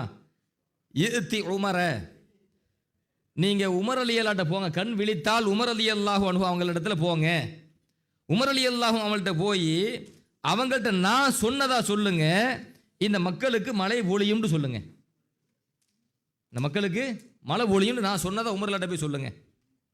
இப்போ அந்த மனிதர் யார்கிட்ட போறாங்க? உமர்லாட்ட போறாங்க. கண் விழித்த பிறகு உமர் ரலியல்லாஹு அன்ஹு அவர்கள் அப்படியே அழுகுறாங்க. நபி ஸல்லல்லாஹு அலைஹி வஸல்லம் நபி ஸல்லல்லாஹு அலைஹி வஸல்லம் அனுப்புனாங்களான்னு அழுகுறாங்க. மழை பொழிந்ததுன்னு வரலாற்றில் வருது. இந்த சம்பவம் எங்கே வருது தெரியுமா? முஸன்னஃபே இப்னு அபி ஷைபா என்கிற ஹதீஸ் நூலில், இமாம் பைஹகி ரஹமத்துல்லா தலாயிலு நுபுவா என்கிற நூலில் இந்த சம்பவத்தை பதிவு செய்கிறாங்களா? சரி, இந்த சம்பவம் ஆதாரபூர்வமானதா? ஆதாரபூர்வமானது. யார் ஆதாரபூர்வமானதுன்னு சொல்றாங்க? ஹதீஸுக்களை அறிஞர் அல்லாமா இப்னு ஹஜர் அஸ்கலானி ரஹ்மத்துல்லாஹ், ஹதீஸுக்களை அறிஞர் அல்லாமா இப்னு ஹஜர் அஸ்கலானி ரஹ்மத்துல்லாஹி அலைஹி சஹீல் புகாரியினுடைய விரிவுரை ஃபத்ஹுல் பாரியிலே முஸன்னஃப் இப்னு அபி ஷைபாவினுடைய இந்த சம்பவத்தை, இந்த ஹதீஸை பதிவு செய்து விட்டு அவங்க என்ன சொல்றாங்கன்னு சொன்னா, இமாம் இப்னு அபி ஷைபா ரஹ்மத்துல்லாஹ் ஆதாரபூர்வமான அறிவிப்பாளர் தொடரோடு இந்த சம்பவத்தை பதிவு செய்கிறார்கள். இந்த சம்பவம் ஆதாரபூர்வமானது. சொன்னது யாரு? ஹதீஸ்களை அறிஞர் மாமேதை அல்லாமா இப்னு ஹஜர் அஸ்கலானி ரஹ்மத்துல்லாஹ். அதே போன்று இப்னு கஸீர் என்கிற மாபெரும் மேதை, குர்ஆன் விரிவுரையாளர் இப்னு கஸீர் என்பவர் அல் பிதாயா வன் நிஹாயா என்கிற நூலிலே இந்த சம்பவத்தை பதிவு செய்துவிட்டு அவரும் சொல்கிறார் இந்த ஹதீஸ் ஆதாரபூர்வமானது அப்படிங்கிறார். இப்ப நபி ஸல்லல்லாஹு அலைஹி வஸல்லம் அவர்களுடைய, பெருமானார் ஸல்லல்லாஹு அலைஹி வஸல்லம் அவருடைய கபருக்கு சென்று அவர் உதவி தேடி இருக்கிறார். நபி ஸல்லல்லாஹு அலைஹி வஸல்லம் கனவில் தோன்றி மழை பொழியும் என்று சொல்லியிருந்தார்கள், மழை பொழிந்தது. இப்ப கபருக்கு வந்து நல்லடியார்களுடைய கபருக்கு, நபிமார்களுடைய கபருக்கு சென்று அங்க போய் நாம் வசீலா செய்வது, உதவி தேடுதல் என்பது மார்க்கத்திற்கு முரணானது எப்படி சொல்ல முடியும்? நான் இன்னொரு விஷயத்தை சொல்லவா? அல்லாமா இப்னு ஹஜர் அஸ்கலானி, அதாவது இமாம் ஷாஃபி ரஹ்மத்துல்லாஹி அலைஹி, இமாம் ஷாஃபி ரஹ்மத்துல்லா எல்லோருக்கும் தெரிஞ்ச, உலகம் முழுவதும் பரவலான பிரபலியமான 4 இமாம்களில் ஒருவர் யார்? இமாம் ஷாஃபி ரஹ்மத்துல்லா. அகமது இமாம், அதாவது இமாம் அபு ஹனீஃபா ரஹ்மத்துல்லாஹி அலைஹி வஃபாத்தான பிறகு தான் யார் பிறக்கிறார்? ஷாஃபி இமாம் பிறக்கிறார். அபு ஹனீஃபா வஃபாத் ஆகிறார், ஷாஃபி இமாம் பிறக்கிறார். தெரிஞ்சுக்கங்க. இப்போ இந்த ஷாஃபி இமாம் என்ன சொல்றாரு அப்படின்னா, இன்னீல அத்தபர்ரகு பி அபி ஹனீஃபா வ அஜீஉ இலா கப்ரிஹி ஃபீ குல்லி யௌமின். நான் இமாம் அபு ஹனீஃபா ரஹ்மத்துல்லாஹி அலைஹி அவர்களை நான் அவர்களை கூட நான் நிறைய பரக்கத் அடைந்திருக்கின்றேன். வ அஜீஉ இலா கப்ரிஹி ஃபீ குல்லி யௌமின், ஒவ்வொரு நாளும் தினசரி நான் இமாம் அபு ஹனீஃபா ரஹ்மத்துல்லாஹுடைய கபருக்கு செல்லுவேன். இமாம் ஷாஃபி சொல்றாங்க, ஃபைதா அரலத்திலி ஹாஜத்துன், எனக்கு ஏதேனும் ஒரு தேவை ஏற்படுமையானால், கடும் கஷ்டம் தேவை ஏற்படுமையானால், ஒரு 2 ரக்காத்து தொழுதுருவேன். தொழுது விட்டு வஜித்து இலா கபரிஹி, இமாம் அபூ ஹனீஃபா ரஹ்மத்துல்லாஹி கபருக்கு செல்வேன். அங்கே நின்று கொண்டு நான் பிரார்த்தனை செய்வேன் அல்லாஹ்விடத்திலே. ஃபமா தபுது அன்னி ஹத்தா துக்குலா, எனக்கு கொஞ்ச நாள் கூட கடந்து போகாது, என் தேவை நிறைவேறிடுங்கிறாங்க இமாம் ஷாஃபி ரஹ்மத்துல்லாஹ். எங்க போய் துஆ செய்றாங்க? யாரை போய் ஜியாரத் செய்றாங்க? ஒரு மாபெரும் மாமேதை, ஒரு இறைநேசர் இமாம் அபூ ஹனீஃபா ரஹ்மத்துல்லாஹி அலைஹி அவருடைய கபருக்கு சென்று அங்கே போய் ஜியாரத்து செய்கிறார்கள். ஜியாரத்து செஞ்சு துஆ கேட்கிறாங்க. அந்த துஆ அங்கீகரிக்கப்படுகிறது. இந்த செய்தி இமாம் ஹதீபுல் பக்தாத் ரஹ்மத்துல்லாஹி அலைஹி மாபெரும் ஹதீஸ்களை அறிஞர் தாரீஹு பக்தாத் என்கிற நூலிலே பதிவு செய்கிறார்கள். அஹ்பாரு அபி ஹனீஃபா என்கிற வரலாற்று நூலிலும் இந்த சம்பவம் பதிவு செய்யப்பட்டிருக்கிறது என்பதை உங்களுக்கு நினைவூட்டியதோடு ஒரே ஒரு செய்தியை சொல்லி நான் நிறைவுரைக்கு வருகிறேன். உங்கள் எல்லோருக்கும் உலமாக்கள் நிறைந்த சபையாக இருக்கிறதுனால ஒரு சின்ன கருத்தை நான் பதிவு செய்கிறேன். அதாவது இப்னுல் முக்ரி ரஹ்மத்துல்லாஹி அலைஹி என்கிற மாபெரும் மேதை ஹதீஸ்களை அறிஞர் இப்னுல் முக்ரி ரஹ்மத்துல்லாஹி அலைஹி அவங்க தன் வாழ்நாளில் நடந்த ஒரு சம்பவத்தை பதிவு செய்கிறார்கள். என்ன சம்பவம் என்றால், அல்லாமா இப்னுல் முக்ரி ரஹ்மத்துல்லாஹி அலைஹி அவர்களும் இமாம் தபரானி ரஹ்மத்துல்லாஹி அலைஹி அவர்களும் இமாம் அபு ஷைக் ரஹ்மத்துல்லாஹி அலைஹி இந்த 3 மாபெரும் ஹதீஸ்களை அறிஞர் மாமேதைகள் என்ன செய்கிறாங்க அப்படின்னு சொன்னால் மதீனாவில் இருக்கிறாங்க. மதீனாவில் இருக்கும்போது அல்லாமா இப்னுல் முக்ரி ரஹ்மத்துல்லாஹ் சொல்கிறாங்க, ஹதீஸ்களை அறிஞர் சொல்கிறாங்க, எங்களுக்கு கடுமையான நெருக்கடி கஷ்டம் ஏற்பட்டுச்சு, சாப்பிட வழி இல்லாமல் இருந்தோம். இந்த 3 ஹதீஸ்களை சொல்கிறாங்க. யார் யார்? இப்னுல் முக்ரி, இமாம் தபரானி, இமாம் அபு ஷைக், எல்லோருமே மிகப்பெரிய ஹதீஸ்களை அறிஞர்கள். சாப்பிட்றதுக்கே முடியாத அளவுக்கு பெரிய கஷ்டத்தில் இருந்தோம், நெருக்கடியில் இருந்தோம். அந்த நேரத்தில் சில சமயம் நாங்கள் தொடர்ச்சியாக பல நாட்களாக பட்டினி கிடந்தோம். அப்படி பட்டினி கடந்த போது ஒரு சமயம் இஷாவுடைய நேரம் வந்தது, எங்களால் பசியை தாங்க முடியல. அந்த நேரத்தில் இப்னு முக்ரி சொல்கிறார், நான் ஸல்லல்லாஹு கபருக்கு சென்றேன். ஸல்லல்லாஹு கபருக்கு சென்று யா ரசூலல்லாஹ் அல் ஜூஉ, அல்லாஹ்வின் தூதர் அவர்களே, எங்களுக்கு கடுமையான பசி ஏற்பட்டு விட்டதே, ஏதாவது உதவி செய்யுங்களேன். எங்களுக்கு கடுமையான பசி ஏற்பட்டு விட்டதே, ஏதாவது உதவி செய்யுங்களேன் என்று பெருமானார் ஸல்லல்லாஹு கபருக்கு பக்கத்தில் நின்று நான் நபியை அழைத்து உதவி கேட்டேன். இதை சொல்றது யாரு? சாமானிய மனுஷன் கிடையாது. யார் கூப்பிடுறா? இப்னுல் முக்ரி ரஹ்மத்துல்லாஹி அலைஹி மாபெரும் ஹதீஸ்களை அறிஞர். கூட யார் இருக்கிறா? இமாம் தபரானி ரஹ்மத்துல்லாஹ், அவர் மாபெரும் ஹதீஸ்களை அறிஞர். வேற கூட யார் இருக்கிறா? அல்லாமா அபு ஷைக் ரஹ்மத்துல்லாஹ், மாபெரும் ஹதீஸ்களை அறிஞர். இத்தனை அறிஞர்கள் இருக்கக்கூடிய அந்த சபையில அல்லாமா இப்னு முக்ரி ரஹ்மத்துல்லாஹ் சொல்றாங்க, அல்லாஹ்வின் தூதர் அவர்களே, கடும் பசி எனக்கு ஏற்பட்டு விட்டது, ஏதாவது உதவி செய்யுங்கள் நாயகமே. அன்னைக்கு இஷா நேரம் தானே, கொஞ்ச நேரம் கழிச்சு வாசல் கதவு தட்டப்படுது. அல்லாமா இப்னு முக்ரி ரஹ்மத்துல்லாஹ் சொல்றாங்க, நானும் தபரானியும் அபு ஷைக்கும் எல்லாரும் இருந்த சமயத்தில் தான் அபு ஷைக், நானும் அபு ஷைக் என்கிற முஹத்திஸும் எழுந்து போய் கதவை திறந்தோம். கதவை திறந்தால் கதவு திறந்த பிறகு வாசலிலே அலவி ரஹ்மத்துல்லாஹ் இருக்கிறார். அலியுல்லாஹ்வுடைய பரம்பரை சார்ந்த ஒரு நல்ல மனிதர், ஒரு இறைநேசன் இருக்கிறார். கையில் 2 கூடை இருக்குது, கையில் 2 கூடை. அந்த கூடை நிறைய உணவு கூட நிறைய உணவு. வாசலில் நிற்கிறார். என்னன்னு கேட்டேன். இப்னு முக்ரி கேட்குறாங்க, ஏன் பெரிய கூடையோடு வந்திருக்கீங்கன்னு நான் கேட்டேன். அப்போ இந்த அலவி ரஹ்மத்துல்லாஹ் சொன்னாங்க, ஷகௌத்துமூனி இலன் நபி ஸல்லல்லாஹு அலைஹி வஸல்லம், நீங்க ரசூலுல்லாஹ்ட்ட போய் யா ரசூலல்லாஹ் அல்ஜூஉன்னு நபிட்ட போய் முறையிட்டீங்களே, அல்லாஹ்வின் தூதரே எனக்கு பசியா இருக்குன்னு நபியிடத்தில் போய் முறையிட்டீங்களே, கபூர்ல போய் நீங்க நபிட்ட போய் வெறுமனே முறையிடல, என்ன முறையிட்டீங்க? ஷகௌத்துமூனி இலன் நபி ஸல்லல்லாஹு அலைஹி வஸல்லம், நபி ஸல்லல்லாஹு அலைஹி வஸல்லம் போய் நீங்க என்ன போய் முறையிட்டீங்க? என்ன ரஐதுஹு ஃபின்னௌம், நான் கனவிலே பெருமானாரை கண்டேன். ஃபஅமரனி பிஹம்லி ஷையின் இலைக்கும், இந்த உணவு கூடைகளை உங்களிடத்தில் நான் சுமந்து வந்து தர வேண்டும் என்று நபிகள் நாயகம் ஸல்லல்லாஹு அலைஹி வஸல்லம் அவர்கள் தான் என் கனவில் வந்து எனக்கு உத்தரவு போட்டார்கள். எனவே நான் தர வந்தேன் அப்படின்னு சொன்னாங்க அலவி ரஹ்மத்துல்லாஹ். யார்கிட்ட வந்து கொடுக்குறாங்க? ஹதீஸ்களை அறிஞர்கிட்ட வந்து கொடுக்குறாங்க. ஹதீஸ்களை அறிஞர் எங்க போய் நின்னாங்க? நபி ஸல்லல்லாஹு அலைஹி கபூர்ல போய் நின்னாங்க. யார்கிட்ட உதவி கேட்டாங்க? யா ரசூலல்லாஹ் அல்ஜூ என்று பெருமானார் ஸல்லல்லாஹு அலைஹி வஸல்லம் அவரிடத்தில் போய் உதவி தேடினார்கள். மாநபி ஸல்லல்லாஹு அலைஹி வஸல்லம் கனவில் வந்து உதவி செய்தார்கள். இது கட்டுக்கதை யாராவது சொல்ல முடியுமா? வஹாபிகள் விவாத களங்களிலே எதை ஆதார நூலாக காட்டுகிறார்களோ அந்த சியரு ஆலாமின் நுபலா என்கிற வரலாற்று நூலிலே யாரை ஆதார புருஷராக காட்டுவார்களோ அந்த இமாம் தஹபி என்பவர் எழுதிய நூல் சியரு ஆலாமின் நுபலா. அந்த சியரு ஆலாமின் நுபலாவிலே இமாம் தஹபி பதிவு செய்த சம்பவம் தான் இந்த சம்பவம். இப்பவும் திறந்து பார்க்கலாம். 12வது பாகத்தில் 382வது பக்கத்தில் சியரு ஆலாமின் நுபலா என்கிற இமாம் தஹபி எழுதின நூல் 12வது பாகம் 382வது பக்கத்தில் இந்த சம்பவம் பதிவு செய்யப்பட்டிருக்கிறது. என்றால் அப்ப நபி ஸல்லல்லாஹு அலைஹி கபருக்கு சென்று உதவி தேடுவது, இறைநேசரின் கபருக்கு சென்று உதவி தேடுவது, நிறைய சம்பவம் இருக்குது. நேரத்தை அனுசரித்து சுருக்கிறேன், அவ்வளவுதான்.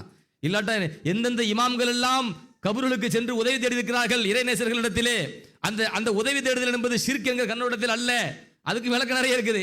டைம் இல்லாதனால சுருக்கிட்டு போறேன், அவ்வளவுதான். என்ன ஷிர்க் சொல்றான்னு இல்லை, இது ஷிர்க்கே கிடையாது. அல்லாஹ்வை அல்லாஹ்வாக பார்க்கிறோம், அல்லாஹ்வின் தூதரை அல்லாஹ்வின் தூதராக பார்க்கிறோம், இறை நேசர்களை இறை நேசராகத்தான் பார்க்கிறோம், வேற அல்லாஹ்வை பார்க்கல என்பதை இங்க பதிவு செய்கிறோம். எனவே சுபஹான மௌலிதிலே லாக்கத்துபியல் அசுபாம் கது ஜேத்து, எங்களுக்கு நெருக்கடிகள் கஷ்டங்கள் ஏற்படுகின்ற பொழுது நாயகமே நாங்கள் உங்கள் வாசலை நோக்கி ஓடி வருகின்றோம். உகப்பில் உள்ள ஆத்தாப், உங்கள் வாசல் படியை நாங்கள் முத்தமிடுகின்றோம், எங்கள் கஷ்டங்கள் எல்லாம் போகின்றன எங்கள் கருத்தில் பாடிய அந்த பாடல் அது யாரையும் அல்லாஹ்வாக்கல, யாரையுமே அல்லாஹ்வுடைய இடத்தை கொண்டு வைக்கல. அல்லாஹ்வை அல்லாஹ்வாகவும் அல்லாஹ்வினுடைய தூதரை அல்லாஹ்வின் தூதராகவும் இறை நேசர்களை இறை நேசர்களாகவும் வச்சு பார்க்கிறோம் மாத்திரமல்ல, அல்லாஹ் யாருக்கு என்ன கண்ணியத்தை வழங்கினானோ அந்த கண்ணியத்தின் அடிப்படையில் நம்ம எல்லாத்தையும் நாம் அணுகிறோம் என்பதை நாம் புரிந்து கொள்ள வேண்டும். எனவே மௌலிது தாராளமாக கூடும், மீலாது தாராளமாக கூடும். அந்த மௌலிதில் கூறப்பட்ட அடிகள் அனைத்துமே ஷிர்க்கும் அல்ல, குஃப்ரும் அல்ல. அந்த மௌலிதிலே நமக்கு வழிகாட்டிய பல கொள்கைகள், சுன்னத் ஜமாத்தினுடைய கொள்கைகள், இஸ்திகாசாவாக இருக்கட்டும், இறை நேசர்களுடைய கபூருக்கு சென்று நபிமார்களின் கபூருக்கு சென்று உதவி தேடினால் உதவி கிடைக்கும் என்கிற இஸ்திகாசாவாக இருக்கட்டும், இவை அனைத்துமே சத்தியம்.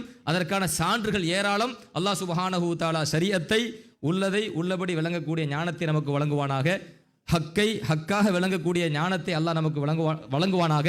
மாநபி ரசூலுல்லாஹி ஸல்லல்லாஹு அலைஹி வஸல்லம் அவர்களை புகழக்கூடிய புகழ்ந்து பாடக்கூடிய நன்மக்கள் கூட்டத்தில் அல்லாஹ் நம் எல்லோரையும் சேர்ப்பானாக. பெருமான ஸல்லல்லாஹு அலைஹி வஸல்லமுடைய கதிரை, அந்தஸ்தை, மதிப்பு மரியாதையை முறையாக விளங்கக்கூடிய, அவர்களை மதிக்கக்கூடிய நல்லோர்களாக அல்லாஹ் சுப்ஹானஹு தஆலா நம் எல்லோரையும் ஆக்கி அருள் புரிவானாக. நாளை மறுமையிலே மாநபி ஸல்லல்லாஹு அலைஹி வஸல்லமுடைய மஜ்லிஸிலே பெருமான ஸல்லல்லாஹு அலைஹி வஸல்லம் அவர்களுக்கு நெருக்கமாக இருக்கும் பாக்கியத்தை, அவர்களோடு அடிக்கடி உரையாடும் பாக்கியத்தை, அவர்களை அடிக்கடி காணும் பாக்கியத்தை அல்லாஹ் சுப்ஹானஹு தஆலா நம் எல்லோருக்கும் நிறைவாக வழங்குவானாக. வாய்ப்பளித்தமைக்கு நன்றி கூறி விடைபெறுகிறேன். ஜஸாக்குமுல்லாஹு ஹைரன் கசீரன் ஃபித்தாரேன். வ ஆஹிரு தஅவானா அனில் ஹம்துலில்லாஹி ரப்பில் ஆலமீன். அஸ்ஸலாமு அலைக்கும் வரஹ்மத்துல்லாஹி வபரகாத்துஹு.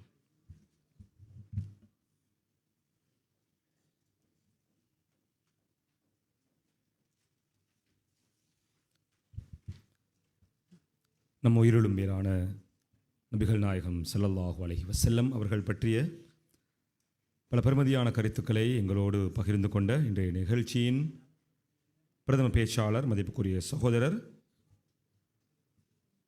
தென்னிந்தியா மேம்பாளையத்தை சேர்ந்த ஃபஹ்ருல் உலூம் மகளிர் அரபுக் கல்லூரியினுடைய முதல்வர், மதிப்புக்குரிய சகோதரர் அஷேக் மௌலவி முஸ்தபா மஸ்லஹி அவர்களுக்கு இந்த நன்றிகளை தெரிவித்துக் கொள்கின்றோம். ஜஸாக்குமுல்லாஹு ஹைரா.